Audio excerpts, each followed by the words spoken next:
Prince William and Kate Middleton are gearing up for their cross into Forest Lodge on the 5th of November, and their neighbours are now not having the extreme protection measures, which encompass fencing, cameras, and a 150-acre, no-go zone that guarantees trespassers will be arrested.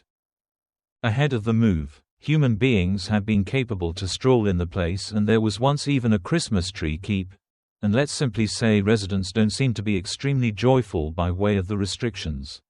The Sun has already pronounced one spherical of complainers. Now the Telegraph is chatting to quite a few different locals who are accusing the Prince and Princess of Wales of hypocrisy. As one nameless character put it, the royal family inspire us to go out in the clean air. And then they're limiting us. It's hypocritical. I'm absolutely in favor of defending the royal household towards idiots who may strive to shoot at them or take photographs. But the residence is very a ways away. They've put a massive fence round it and there are plenty of cameras in the fields. We're now not impressed, I'm afraid. Another man or woman said, I'm particularly indignant about it. I suppose there are loads of different locations they may want to have long past to live. I used to be excited when I heard they had been shifting there. However, I usually puzzled how they would control the security. They haven't given us any warning or notice. And there hasn't been any rationalization different than it's for security. I apprehend that. However, it is disappointing when we have loved the area for so lengthy and it has been taken away from us. I wrote to Clarence House. However, I don't assume a reply. Yet every other said, it's now not so an awful lot the protection measure itself that human beings are questioning. However, the lack of readability and transparency about why precise paths have been chosen and whether or not any selections will be provided. It feels like a public proper of way has quietly grown to be off limits besides explanation. The royal move and local backlash.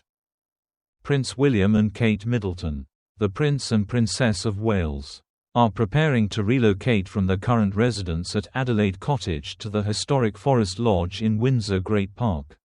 A sprawling £16 million, 8-bedroom estate often described as their forever home.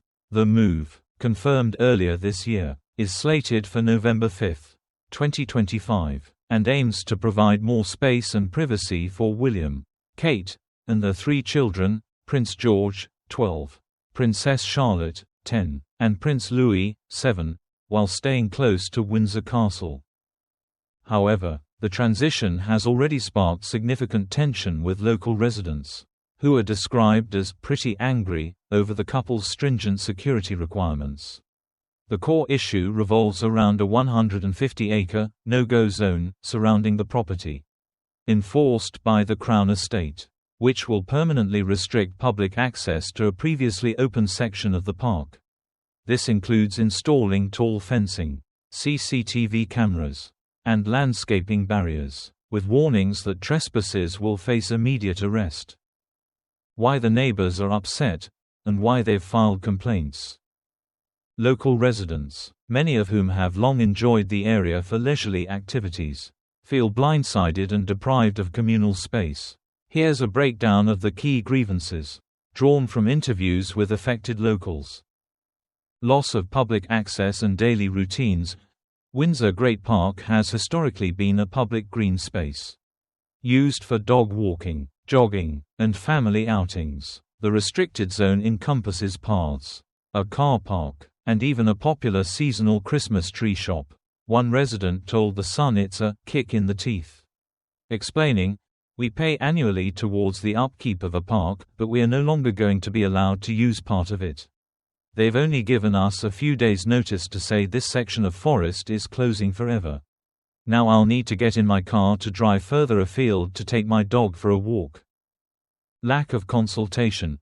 Many complain about the short notice, sometimes just days, without meaningful input from the community. A local quoted in the Telegraph said, "I'm pretty angry about it. I think there are lots of other places they could have gone to live. I was excited when I heard they were moving there, but I always wondered how they would manage the security. They haven't given us any warning or notice." Accusations of hypocrisy. Some neighbors have labeled the measures hypocritical. pointing out that William and Kate have publicly championed environmental causes and access to nature, e.g. William's Earthshot Prize and advocacy for public green spaces. Critics argue that privatizing a vast swath of taxpayer-funded parkland contradicts these values, especially since the royals benefit from public funds for security. Formal complaints have already been lodged with the Crown Estate and local authorities. The Sun * reported the first wave in late September 2025, followed by additional grievances detailed in the Telegraph * on October 16, 2025. While some residents express sympathy for the family's safety needs amid ongoing threats to the royals, others worry about broader precedents for land use in the park. The royals' perspective and security imperative.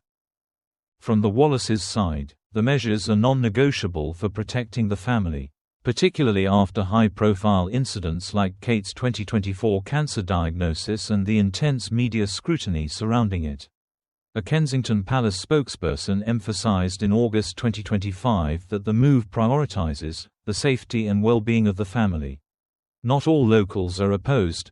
One supporter told reporters, "We love the royals and William and Kate, and it's so exciting they are moving to Forest Lodge. I completely understand that the safety of William, Kate, and their family is paramount." This isn't the first hiccup in the relocation. Earlier reports in September 2025 highlighted concerns over privacy invasions during renovations and unverified claims of forcing nearby homeowners out, which palace sources denied.